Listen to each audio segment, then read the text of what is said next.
नमस्कार, जय Hind. All exam guide गुरु का यूट्यूब चैनल आप सभी देख रहे हैं। दोस्तों, मेरा नाम है सुजीत पांडे। आपके लिए लेकर आ गए हैं साइंस के सामान्य विज्ञान के क्वेश्चन। ये आपको ग्रुप डी में आ सकता है, अदर जितने भी एग्जाम आप देंगे सब में ये क्वेश्चन आ सकते हैं। साइंस जहां जहां आएगी ये क्वेश्चन बिल्कुल रामबाण है, आपको मिलेंगे ही मिलेंगे। तो ऐसे पढ़ना है कि बिल्कुल एक भी क्वेश्चन आपका ना छूटने पाए एग्जाम में। करते हैं वीडियो को बिना देर के स्टार्ट। पहला क्वेश्चन देखिए, रक्त होता है एक क्या? तो रक्त जो होता है ये आपका एक संयोजी ऊतक है। ऑप्शन नंबर ए, रक्त एक संयोजी ऊतक होता है।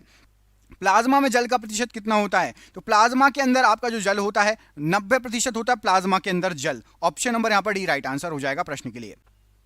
भूमिगत जल को दूषित करने वाले अजैविक प्रदूषक कौन है? तो भूमिगत जल को दूषित करने वाले अजैविक प्रदूषक हैं आपके शैवाल। यहां पर ऑप्शन नंबर बी शैवाल प्रश्न के लिए बिल्कुल सही आंसर है। पर्यावरण संरक्षण के लिए कौन सी अंतरराष्ट्रीय एजेंसी कार्य कर रही है? तो पर्यावरण संरक्षण के लिए राइट आंसर हो जाएगा ग्रीन पीस कार्य कर रही है। Option number C, Greenpeace right answer है। उर्वरक के अत्यधिक प्रयोग से क्या हो जाएगा? तो उर्वरक का अत्यधिक प्रयोग करेंगे तो मृदा प्रदूषण भी हो सकता है, जल प्रदूषण भी और वायु प्रदूषण भी। तो उपरोक्त सभी हो जाएगा ऑप्शन नंबर डी, उपरोक्त सभी राइट आंसर है। वायु प्रदूषण के फलस्वरूप लोगों को फुफ्फुस कैंसर से अधिक मारने वाला रोग कौन सा है? तो वायु प्रदूषण के अंतर्गत लोगों को फुफ्फुस कैंसर से अधिक जो चीज मारती है वो मारती है आपकी वात स्फीति। ऑप्शन नंबर यहां पर डी, वात स्फीति प्रश्न के लिए राइट आंसर है।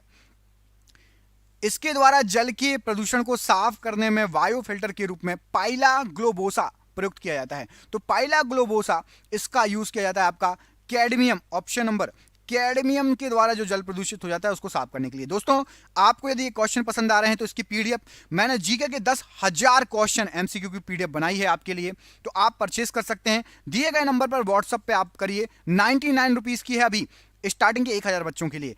300 रुपए प्राइस है। स्टार्टिंग के 1000 बच्चों को केवल 99 रुपए में देंगे, क्योंकि ग्रुप डी का एग्जाम चल रहा है। तो यदि जिसको चाहिए, ये ग्रुप डी नहीं हर एग्जाम में काम में आएगी, जिसको भी चाहिए इस नंबर पे कॉल कीजिए और पीडीएफ जरूर परचेस कीजिए, आपको हमेशा के लिए हो जाएगी 99 रुपए में। सबसे खराब वायु प्रदूषक उत्पन्न करने वाला पदार्थ कौन सा है? तो सबसे खराब वायु प्रदूषक उत्पन्न करने वाला जो पदार्थ होता है ये आपका कार्बन डाइऑक्साइड। यहां पर option number C, carbon dioxide प्रश्न के लिए बिल्कुल सही आंसर हो जाएगा। पैरोक्सी एसिटिल नाइट्रेट जिसको पैन कहा जाता है, पैरोक्सी एसिटिल नाइट्रेट जिसको PAN पैन कहा जाता है, तो ये क्या है? तो ये एक गौण प्रदूषक है। ऑप्शन नंबर यहां पर सी, गौण प्रदूषक राइट आंसर है। निम्नलिखित में से कौन सा जैव निम्नीकरणीय प्रदूषक है? तो जैव निम्नीकरणीय प्रदूषक आता है आपका वाहित मल। ऑप्शन नंबर यहां पर ए, वाहित मल ये जैव निम्नीकरणीय प्रदूषक की श्रेणी में आता है। फ्लाई ऐश जो है वातावरणीय प्रदूषक है एक, जो इसके द्वारा उत्पन्न होता है। तो फ्लाई ऐश ये थर्मल पावर प्लांट के द्वारा उत्पन्न होता है। ऑप्शन नंबर ए, थर्मल पावर प्लांट के द्वारा ये प्रदूषक होता है। निम्न में से कौन सा जैव निम्नीकरणीय है? तो यहां पर आपको जो ऑप्शन दिए गए उसमें से कागज जो है ये एक जैव निम्नीकरणीय है। ऑप्शन नंबर ए, कागज राइट आंसर हो जाएगा। ब्राउन एयर शब्द का प्रयोग किसके लिए किया जाता है? तो ब्राउन एयर शब्द जो है ये प्रकाश रासायनिक धुआं है। ऑप्शन नंबर यहां पर भी प्रकाश रासायनिक धुआं राइट आंसर हो जाएगा। हरित गृह प्रभाव का अर्थ है, तो हरित गृह प्रभाव जो है इसका अर्थ होता है आपका वायुमंडल में ग्रीन हाउस गैसें के जो घनीकरण के कारण वायुमंडल में तापमान जो बढ़ जाता है। आपको पता होगा CO2 ज्यादा हो रही है तो तापमान बढ़ जाता है वायुमंडल का, वही हरित गैस प्रभाव का अर्थ होता है। तेजाब वर्षा या एसिड रेन पर्यावरण में निम्नलिखित प्रदूषण से होती है। तो तेजाब वर्षा ये नाइट्रस ऑक्साइड और कार्बन डाइऑक्साइड के कारण होती है। ऑप्शन नंबर यहां पर D, nitrous oxide carbon dioxide प्रश्न के लिए बिल्कुल सही आंसर है। वायुमंडल में उपस्थित ओजोन परत अवशोषित करती है। तो जो ओजोन परत है ये अल्ट्रावायलेट किरणों को अवशोषित कर लेती है। ऑप्शन नंबर यहां पर सी, अल्ट्रावायलेट किरणें प्रश्न के लिए बिल्कुल सही आंसर हो जाएगा। अगला क्वेश्चन देखिए, इसमें आपसे पूछा गया है निम्नलिखित में से कौन सी गैस वैश्विक उष्णता के लिए उत्तरदायी है? तो वैश्विक उष्णता के लिए कार्बन डाइऑक्साइड और मीथेन ये दो गैस उत्तरदायी हैं। ऑप्शन नंबर यहां पर सी, कार्बन डाइऑक्साइड गैस और मीथेन ये दोनों उत्तरदायी हैं। जन्म के बाद मानव कि किस ऊतक में कोई कोशिका विभाजन नहीं होता? तो जैसे ही हम जन्म लेते हैं उसके बाद तंत्रिका कोशिका है, इसमें कोई विभाजन नहीं होता। ऑप्शन नंबर बी, तंत्रिका कोशिका प्रश्न के लिए बिल्कुल सही आंसर है। RH कारक ने अपना यह नाम किस जानवर से लिया? तो RH फैक्टर, RH कारक इसका जो पढ़ा है ये पढ़ा है बंदर से। ऑप्शन नंबर ए, बंदर प्रश्न के लिए बिल्कुल सही आंसर है। किस ऊतक के नख, खुर और सींग बने होते हैं? तो हमारे शरीर में जो नख, खुर और सींग जो होते हैं ये आपके बने होते हैं केराटिन के। ऑप्शन नंबर यहां पर सी, केरेटिन प्रश्न के लिए ऑप्शन नंबर सी बिल्कुल सही आंसर हो जाएगा। अगला क्वेश्चन देखिए क्या पूछा गया है। इसमें पूछा गया है आपसे कि किसी जीवित देह के भीतर कोशिका या ऊतक की मृत्यु को क्या कहा जाता है। तो जीवित देह के भीतर कोशिका या ऊतक की मृत्यु को न्यूट्रोफीलिया कहा जाता है। ऑप्शन नंबर यहां पर ए न्यूट्रोफीलिया प्रश्न के लिए राइट आंसर है। नाभि रज्जु क्या है। तो नाभि रज्जु जो है ये आपका प्रोण संयोजी ऊतक है। ऑप्शन नंबर सी प्रोण संयोजी ऊतक प्रश्न के लिए बिल्कुल सही आंसर हो जाएगा। दांत का शिखर किसका बना होता है। तो दांत का शिखर ये आपका एनामेल होता है और ये सबसे मजबूत भी होता है। आप सभी ने सुना होगा दांतों का एनामेल। ऑप्शन नंबर सी यहां पर राइट आंसर है। दांत मुख्य रूप से बने होते हैं। तो दांत मुख्य रूप से आपके डेंटाइन के बने होते हैं। ऑप्शन नंबर बी डेंटाइन प्रश्न के लिए राइट आंसर है। फेफड़ों को ढकने वाला आवरण क्या कहलाता है। तो फेफड़ों को ढकने वाला आवरण आपका प्लूराम कहलाता है। ऑप्शन नंबर यहां पर भी प्लूराम प्रश्न के लिए राइट आंसर है। हैवर्सियन तंत्र पाया जाता है। तो हैवर्सियन जो तंत्र होता है यह स्तनियों की अस्थियों में पाया जाता है। ऑप्शन नंबर सी स्तनियों की अस्थियों में राइट आंसर है। मास्ट कोशिकाएं पाई जाती हैं। तो जो मास्ट कोशिकाएं होती हैं ये संयोजी ऊतक में पाई जाती हैं। ऑप्शन नंबर ए संयोजी ऊतक राइट आंसर है।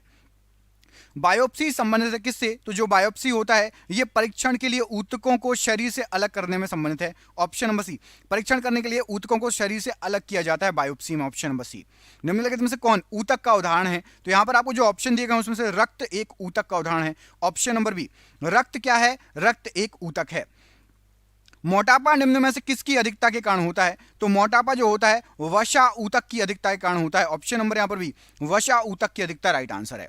ऊंट का कुबड़ किस ऊतक का बना होता है। तो जो ऊंट का कुबड़ होता है यह वसामय ऊतक का बना होता है। ऑप्शन नंबर यहां पर डी वसामय ऊतक राइट आंसर है। लिगामेंट एक रचना है जो जोड़ती है। तो जो लिगामेंट होता है ये अस्थि को अस्थि से जोड़ती है। ऑप्शन नंबर यहां पर भी राइट आंसर हो जाएगा। अस्थि को अस्थि से राइट आंसर है।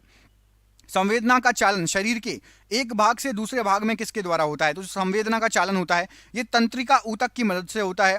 आप कोई भी चीज आपको चुभी, आपके दिमाग को सूचना पहुंची, आपने कोई चीज उठाई, संवेदना का चालन तंत्रिका तंत्र की मदद से ही होता है। तंत्रिका ऊतक की मदद से। तंत्रिका ऊतक की इकाई क्या है। तो तंत्रिका ऊतक की इकाई है आपका न्यूरॉन। न्यूरोलॉजिस्ट सुना है आपने न्यूरोलॉजिस्ट। तो न्यूरॉन ऑप्शन नंबर बी तंत्रिका ऊतक की इकाई है। न्यूरोलॉजिस्ट किससे संबंधित है कमेंट करके बताओ।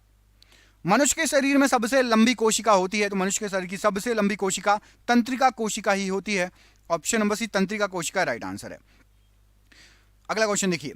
वृद्धावस्था में झुर्रियां पड़ जाती हैं इसका कारण क्या है। तो वृद्धावस्था में जो झुर्रियां पड़ जाती हैं वो हमें उपचर्मी स्तर में लचीलापन कम हो जाने के कारण इसलिए झुर्रियां पड़ जाती हैं। ऑप्शन नंबर यहां पर भी प्रश्न के लिए बिल्कुल सही आंसर हो जाएगा। अगला क्वेश्चन देखिए। इसमें पूछा गया आपसे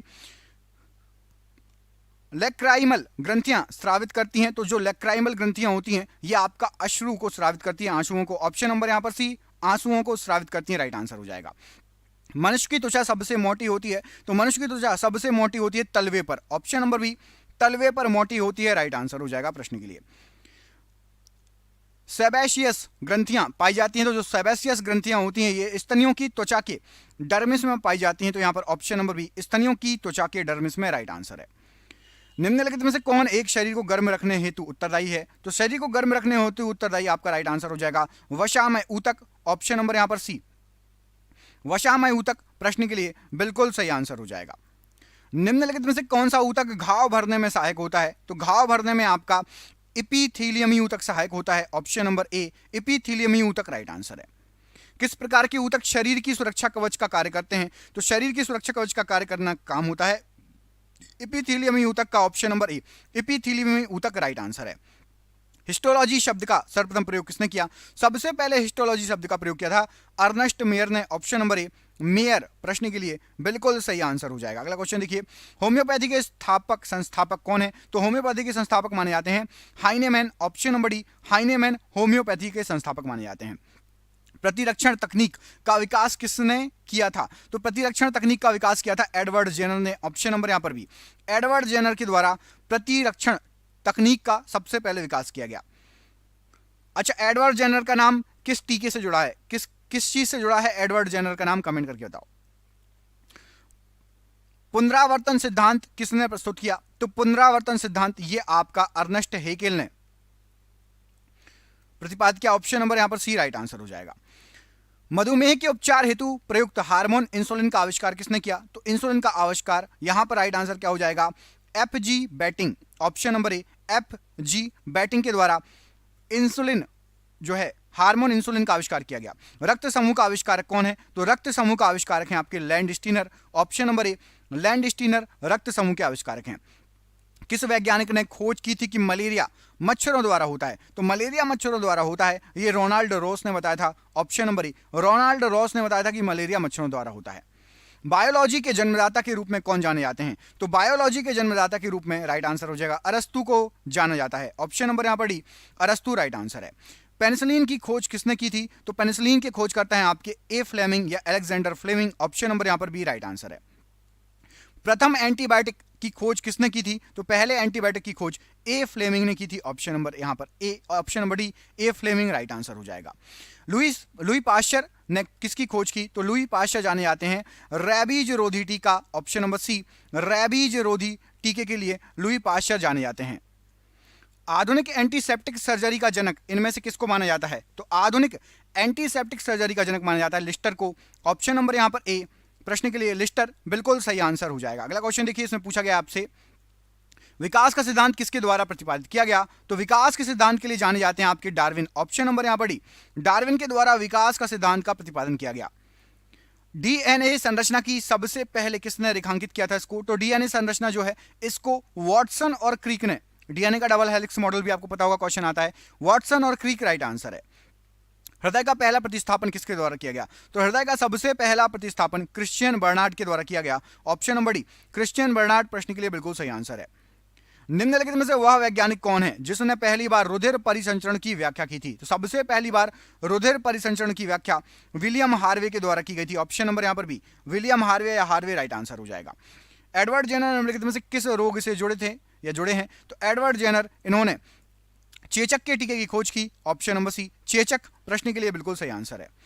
स्टेथोस्कोप का आविष्कार किसने किया था? तो स्टेथोस्कोप का आविष्कार किया गया था लेनेक के द्वारा। ऑप्शन नंबर बी, लेनेक प्रश्न के लिए राइट आंसर है।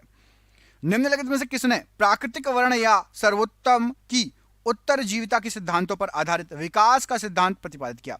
तो विकास का सिद्धांत ये डार्विन को उसका श्रेय जाता है। तो यहां पर ऑप्शन नंबर डी, डार्विन प्रश्न के लिए विकास के सिद्धांत के लिए बिल्कुल सही आंसर है। हरगोविंद खुराना को किस क्षेत्र में प्रतिष्ठित नोबेल पुरस्कार मिला? तो हरगोविंद खुराना जी को चिकित्सा विज्ञान के क्षेत्र में नोबेल पुरस्कार मिला। ऑप्शन नंबर बी, चिकित्सा विज्ञान का क्षेत्र राइट आंसर है। जीवाणु की खोज किसके द्वारा की गई? तो जीवाणु की खोज की थी ल्यूवेन हॉक के द्वारा। Option number B, Leeuwenhoek right answer है। फिलोसफिंग जूलॉजी के लेखक कौन है? तो फिलोसफिंग जूलॉजी के लेखक हैं आपके लेमार्क। ऑप्शन नंबर यहां पर भी लेमार्क प्रश्न के लिए राइट आंसर है। प्लवमान जीन के सिद्धांत का प्रतिपादन किसने किया? तो प्लवमान जीन के सिद्धांत का प्रतिपादन यह किया था आपका मैकलिंटॉक ने। ऑप्शन नंबर यहां पर सी, मैकलिंटॉक प्रश्न के लिए बिल्कुल सही आंसर हो जाएगा। अगला क्वेश्चन देखिए, डीएनए संश्लेषण का प्रतिपादन इनमें से किसने किया है? तो डीएनए के लिए जाने जाते हैं Arthur Kornberg. Option number B, Kornberg या आर्थर कॉर्नबर्ग राइट आंसर हो जाएगा। अनुवांशिकता का नियम इसके जन्मदाता किसे कहा जाता है? तो मेंडल को अनुवांशिकता के नियम का जन्मदाता माना जाता है। Option number C. प्राकृतिक वर्णवाद से विशेष संबंध था। तो प्राकृतिक वर्णवाद ये आपका चार्ल्स डार्विन का संबंध था इससे। ऑप्शन नंबर यहां पर ए, चार्ल्स डार्विन राइट आंसर हो जाएगा। एरेनियोलॉजी किसका अध्ययन है? तो एरेनियोलॉजी ये मकड़ों का अध्ययन है या मकड़ी का। ऑप्शन नंबर यहां पर भी प्रश्न के लिए राइट आंसर हो जाएगा।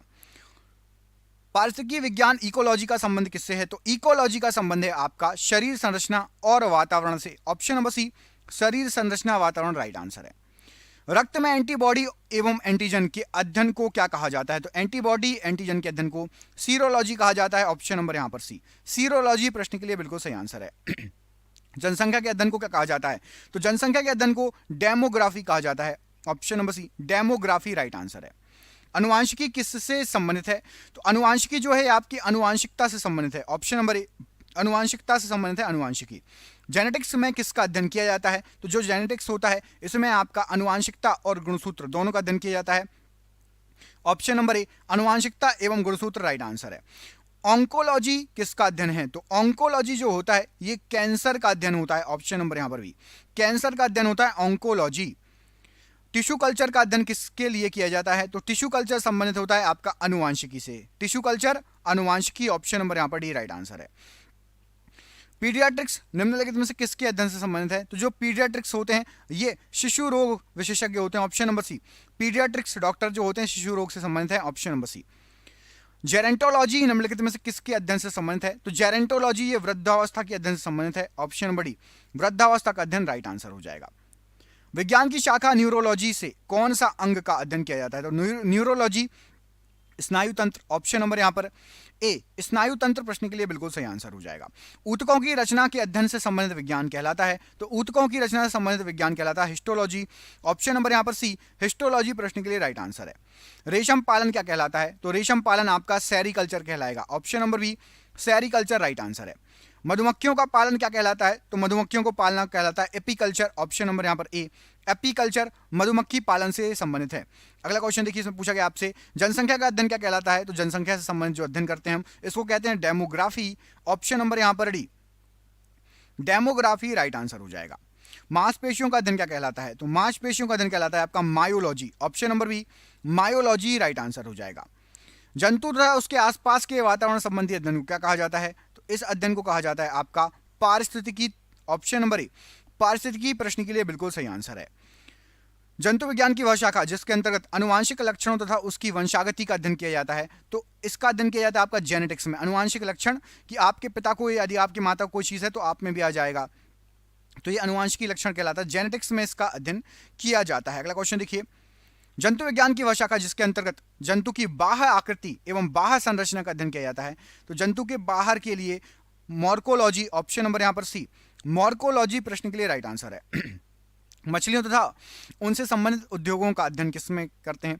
तो मछलियों और उनसे संबंधित उद्योगों का अध्ययन किया जाता है इख्तियोलॉजी, ऑप्शन नंबर यहां पर सी इख्तियोलॉजी प्रश्न के लिए राइट आंसर है।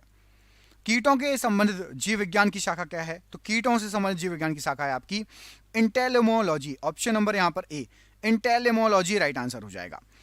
उस विज्ञान को जो अनुवांशिकता के नियम के द्वारा मानव जाति की उन्नति का अध्ययन करता है क्या कहलाता है? तो मानव जाति का उन्नति का अध्ययन अनुवांशिकता के द्वारा eugenics, option number C eugenics right answer है। नलिका विहीन ग्रंथियों का अध्ययन करने वाली जीव जंतु विज्ञान की शाखा जो नलिका विहीन, तो इसको कहते हैं endocrinology, option number B endocrinology right answer हो जाएगा। मनुष्य के वातावरण को सुधारने से नस्ल सुधारना क्या कहलाता है? तो मनुष्य के वातावरण से को सुधार के नस्ल सुधारना इसको यूथेनिक्स कहा जाता है, ऑप्शन नंबर बी यूथेनिक्स प्रश्न के लिए बिल्कुल सही आंसर हो जाएगा। अगला क्वेश्चन देखिए, इसमें पूछा गया आपसे वंशागति के नियमों के अध्ययन को क्या कहा जाता है? तो वंशागति से संबंधित नियमों के अध्ययन को यहां पर राइट आंसर क्या हो जाएगा प्रश्न के लिए? प्रश्न के लिए राइट आंसर है आपका अनुवांशिकी कहेंगे, ऑप्शन नंबर सी अनुवांशिकी राइट आंसर हो जाएगा। मोलास्क समुदाय के जंतुओं के कवच का अध्ययन क्या कहलाता है? तो मोलास्क समुदाय के जंतुओं का जो कवच का अध्ययन होता है conchology, option number B conchology right answer है।